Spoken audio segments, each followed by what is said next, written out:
ನಮಸ್ಕಾರ ಸ್ನೇಹಿತರೆ. ಇತ್ತೀಚೆಗೆ ಬಾಂಗ್ಲಾದೇಶದಲ್ಲಿ ಅಲ್ಪಸಂಖ್ಯಾತರಾಗಿರುವ ಹಿಂದೂಗಳ ಮೇಲೆ ದಾಳಿ ನಡೆದ ಘಟನೆ ದೇಶಾದ್ಯಂತ ದೊಡ್ಡ ಚರ್ಚೆಗೆ ಕಾರಣವಾಗಿದೆ. ಒಂದು ಪ್ರಶ್ನೆ ಎಲ್ಲೆಡೆ ಕೇಳಿ ಬರುತ್ತಿದೆ. ಭಾರತ ಸರ್ಕಾರ ಏಕೆ ಮೌನವಾಗಿದೆ? ಪ್ರಧಾನಮಂತ್ರಿಯವರು ಏಕೆ ಹೇಳಿಕೆ ನೀಡಿಲ್ಲ? ಮೌನವಾಗಿ ಏಕೆ ಕುಳಿತಿದ್ದಾರೆ ಎಂದು. ಅಹಿಂಸಾವಾದಿಗಳು, ಸಾಮಾಜಿಕ ಜಾಲತಾಣದ ಸೂರರು ಎಲ್ಲರೂ ಜಿಗಿದಾಡುತ್ತಿದ್ದಾರೆ. ಆದರೆ ಈ ಜಿಗಿದಾಟದ ಹಿಂದೆ ವಾಸ್ತವ ಅರಿವು ಇದೆಯಾ, ಅಥವಾ ಇದು ಕೇವಲ ಭಾವನಾತ್ಮಕ ನಾಟಕವೇ? ಮೊದಲು ಒಂದು ವಿಷಯ ಸ್ಪಷ್ಟಪಡಿಸುತ್ತೇನೆ. ಭಾರತ ಒಂದು ಭಾವನಾತ್ಮಕ ಸಂಘಟನೆಯ ದೇಶವಲ್ಲ. ಇದು ಒಂದು ಸ್ವತಂತ್ರ ಸಂವಿಧಾನಬದ್ಧ ರಾಷ್ಟ್ರ. ಒಂದು ದೇಶದ ಪ್ರಧಾನಮಂತ್ರಿ ಇನ್ನೊಂದು ಸ್ವತಂತ್ರ ದೇಶದ ಒಳಗಿನ ಸಮಸ್ಯೆಗಳಿಗೆ ತಕ್ಷಣ ಹೇಳಿಕೆ ಕೊಡಬೇಕಂತ ನಿರೀಕ್ಷಿಸುವುದು ರಾಜಕೀಯ ಅರಿವಿನ ಕೊರತೆ ಅಲ್ಲವೇ? ದೇಶಗಳು ಭಾವನೆಗಳ ಮೇಲೆ ನಡೆಯುವುದಿಲ್ಲ. ಅವು ರಾಜತಾಂತ್ರಿಕತೆ, ಭದ್ರತೆ ಮತ್ತು ದೀರ್ಘ ಪರಿಣಾಮಗಳನ್ನು ನೋಡಿ ನಡೆಯುತ್ತವೆ. ಮೌನ ಅಂದರೆ ನಿರ್ಲಕ್ಷ್ಯ ಅಲ್ಲ.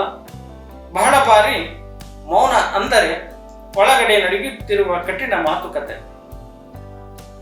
ಇನ್ನೊಂದು ದೊಡ್ಡ ಕೂಗು ಸಹ ಕೇಳಿಬರುತ್ತಿದೆ. ಅಲ್ಲಿನ ಹಿಂದೂಗಳಿಗೆ ಭಾರತದಲ್ಲಿ ಆಶ್ರಯ ಕೊಡಿ ಎಂದು ಸಹ ಕೆಲವರು ಹೇಳುತ್ತಿದ್ದಾರೆ. ಇಲ್ಲಿ ನಾನು ಒಂದು ನೇರ ಪ್ರಶ್ನೆ ಕೇಳಲಿಚ್ಛಿಸುತ್ತೇನೆ. ಎಲ್ಲಿವರೆಗೆ? ಎಷ್ಟು ಜನರಿಗೆ? ಎಷ್ಟು ವರ್ಷಗಳವರೆಗೆ? ಇಂದು ಬಾಂಗ್ಲಾದೇಶ, ನಾಳೆ ಪಾಕಿಸ್ತಾನ, ಮತ್ತೆ ಅಫ್ಘಾನಿಸ್ತಾನ, ಮುಂದೆ ಮಯನ್ಮಾರ್. ಹಾಗಾದರೆ ಭಾರತ ಏನಾಗಬೇಕು? ಒಂದು ದೇಶವು ಅಥವಾ ಶರಣಾರ್ಥಿ ಶಿಬಿರ? ಜನರನ್ನು ಕರೆತರುವುದು ಮಾನವೀಯವಾಗಿ ಒಪ್ಪಿಕೊಳ್ಳಬಹುದು, ಆದರೆ ಅದು ಶಾಶ್ವತ ಪರಿಹಾರ ಅಲ್ಲ. ಅದು ಸಮಸ್ಯೆಯ ಪರಿಹಾರವಲ್ಲ, ಬೇರೆ ನೆಲೆಗೆ ತಳ್ಳುವುದಷ್ಟೇ.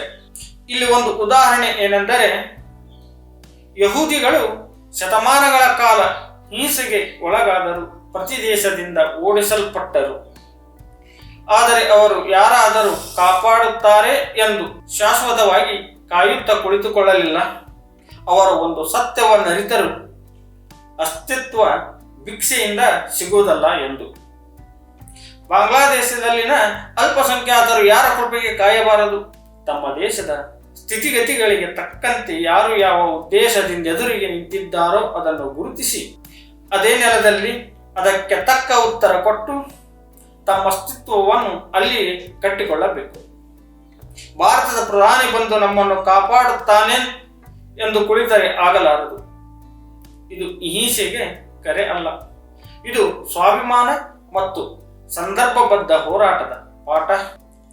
ಒಂದು ಸಮುದಾಯ ತಮ್ಮ ದೇಶದಲ್ಲೇ ರಾಜಕೀಯವಾಗಿ, ಸಾಮಾಜಿಕವಾಗಿ, ಆರ್ಥಿಕವಾಗಿ ಸಂಘಟಿತವಾಗದೇ ಇದ್ದರೆ ಯಾವುದೇ ಹೊರಗಿನ ದೇಶ ಅವರ ಭವಿಷ್ಯವನ್ನು ಹೊತ್ತುಕೊಳ್ಳಲು ಸಾಧ್ಯವಿಲ್ಲ.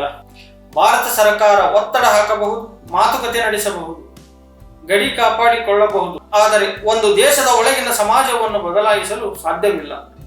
ಅಲ್ಪಸಂಖ್ಯಾತರ ರಕ್ಷಣೆ ಮಾನವೀಯ ಕರ್ತವ್ಯ, ಆದರೆ ಅವರ ಭವಿಷ್ಯವನ್ನು ಬೇರೆ ದೇಶಗಳು ಹೊತ್ತಿಕೊಳ್ಳಲು ಎಂದು ನಿರೀಕ್ಷಿಸುವುದು ಅದು ಅವರ ಹೇಡಿತನದ ಪರಮಾವಧಿ ಎಂದು ಹೇಳಬಲ್ಲೆ ಅಷ್ಟೇ. ಭಾವನೆ ರಾಜಕೀಯ ಮಾಡುತ್ತದೆ, ಆದರೆ ವಾಸ್ತವ ಇತಿಹಾಸ ನಿರ್ಮಿಸುತ್ತದೆ.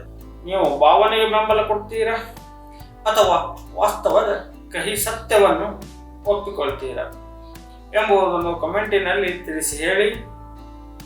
ಇದೇ ರೀತಿಯಾಗಿ ಮುಂದಿನ ದಿನಗಳಲ್ಲಿ ನನ್ನ ವಿಡಿಯೋಗಳನ್ನು ನೋಡಲು ನನ್ನ ಮದ್ರಾಸಿ ಯೂಟ್ಯೂಬ್ ಚಾನಲ್ ಅನ್ನು ಸಬ್ಸ್ಕ್ರೈಬ್ ಮಾಡಿ. ಅಂತಿಮವರೆಗೆ ನನ್ನ ವಿಡಿಯೋ ನೀಡಲು ನಿಮ್ಮ ಅಮೂಲ್ಯವಾದ ಸಮಯವನ್ನು ನೀಡಿದ್ದಕ್ಕೆ ಧನ್ಯವಾದಗಳು. ನಮಸ್ಕಾರ. ರಾಮ್ ರಾಮ್.